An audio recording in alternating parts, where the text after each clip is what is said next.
నేను ప్రకృతి వ్యవసాయం చేస్తున్నానండి. వ్యవసాయ అధికారులు జేడీఏ ఆఫీస్ నుంచి, అగ్రికల్చర్ ఆఫీస్ నుంచి మా గ్రామానికి విచ్చేయడం ద్వారా, వాళ్ళు మాకు తెలియజేయడం ద్వారా నేను ప్రకృతి వ్యవసాయం చేయడం మొదలుపెట్టానండి.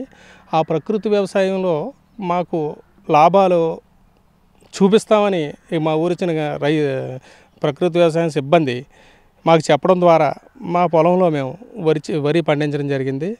స్టార్టింగు బీజామృతంతో మాకు విత్తన శుద్ధి చేయడం విధానం నేర్పారండి. అలాగే పచ్చిరొట్ట ఎరువులు కూడా వేసుకుంటే భూమి సారవంతంగా తయారవుద్దని చెప్పడం జరిగిందండి. పచ్చిరొట్ట ఎరువులు వేసాం. జీలుగా కానీ, పిలిపెసర కానీ, జనుము కానీ వేయమని చెప్పారు. అందులో మేము మా పొలంలో మేము జనుము వేయడం జరిగింది. జనుము వేసి దమ్ము చేయడం జరిగింది. దమ్ము చేసి దాని ద్వారా మాకు భూమి సారవంతంగా తయారవుద్దని మా వ్యవసాయ అధికారులు చెప్పడం జరిగింది. ఆ తర్వాత ఘనజీవామృతం కూడా మేము మా పొలానికి వేయడం జరిగింది. ఎకరానికి వచ్చి 200 కేజీలు 100 నుంచి 200 కేజీల వరకు వేసుకోవచ్చు అని చెప్పారు మా వ్యవసాయ అధికారులు. మేము 200 కేజీలు వేయడం జరిగింది. పెంటలో కలుపుకొని ఘనజీవామృతం దమ్ములో జల్లడం జరిగింది. ఫస్ట్ సంవత్సరం కాబట్టి మాకు బిల్లింగ్ ఒక 24 కాటాలు 24 బస్తాలు అవడం జరిగింది. అంటే 75 కేజీల బస్తాలు సాంబా మసూరు సన్నాలు. ప్రతి ఏడాది ఈ విధంగా చేస్తే ఇంకా భూమి సారవంతంగా తయారై రసాయనాలు ఎరువులు ద్వారా ఎంత పండించామో దానికంటే మించి పండించవచ్చు అనే విధానం మాకు చెప్పడం జరిగింది మా వ్యవసాయ అధికారులు.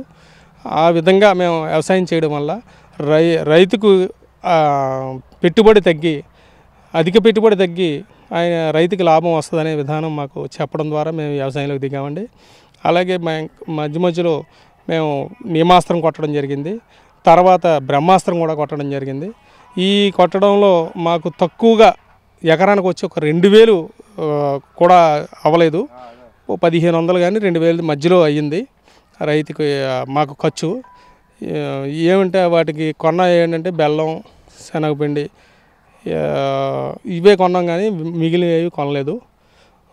ఈ రకంగా మాకు ఎకరానికి 12,000 15,000 పురుగు మందులకి అవ్వేది. ఇప్పుడు పురుగు మందులకి తగ్గింది కాబట్టి మాకు ఇది లాభదాయకంగానే అనిపించింది. ఆరోగ్యం కూడా మాకు బాగుంది.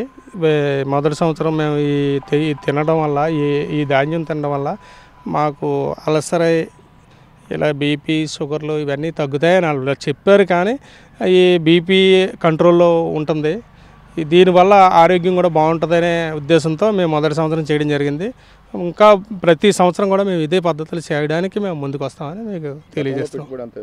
గతంలో అయితే మాకు ఎకరానికి వచ్చి పురుగు మందులకు ప్రత్యేకంగా 15,000 దాకా అయిపోయేది. ఉట్టు పురుగు మందులు ఎరువులు నిమిత్తం 15,000 16,000 దాకా అయిపోయేది. ఇప్పుడు ఎరువులు కూడా వాడట్లేదు, పురుగు మందులు కూడా వాడకుండా మేము చేయడం వల్ల ఈ ఎండుగడ్డి కూడా మా ఆవులు కానీ మా పశువులు కానీ తినడం వల్ల కూడా వాటికి రోగాల బారిన కూడా చాలా వరకు తగ్గుద్దని, భూమి సారవంతంగా తయారవుద్దని మీ విధానంలోకి దిగడం జరిగింది. మేము ఇక్కడ ప్రకృతి వ్యవసాయం చేస్తున్నాం. చుట్టుపక్కల రైతులకు కూడా మేము కషాయాలు తయారు చేసి, ఎన్పిఎం షాప్ అంటారు దాన్ని, కషాయాలు అలాగే జీవామృతం, ఘనజీవామృతం, బ్రహ్మాస్త్రం, అగ్నిహాస్త్రం, నీమాస్త్రం కూడా తయారు చేసి చుట్టుపక్కల రైతులకు కూడా మేము మా గ్రామం నుంచి మేము వాళ్ళకి రైతులకు అందజేయడం జరుగుతున్నది. ఇంకా చుట్టుపక్కల రైతులు కూడా పరిసర గ్రామ రైతులు కూడా మా పొలాలు చూసి ఈ రకమైన కషాయాలు మాకు కావాలని అడగడం జరుగుతుంది. పక్క గ్రామాల ముక్కోళ్ళు, అలాగే కొత్తూరు, ఇక్కడ వడ్లమూరు ఈ రైతులు కూడా మా కషాయాల మీద ఎక్కువ ఇంట్రెస్ట్ చూపి పెట్టుబడి లేని వ్యవసాయం చేద్దామనే ఉద్దేశంతో ముందుకి ఇంకా రావడం జరుగుతుంది రైతులు.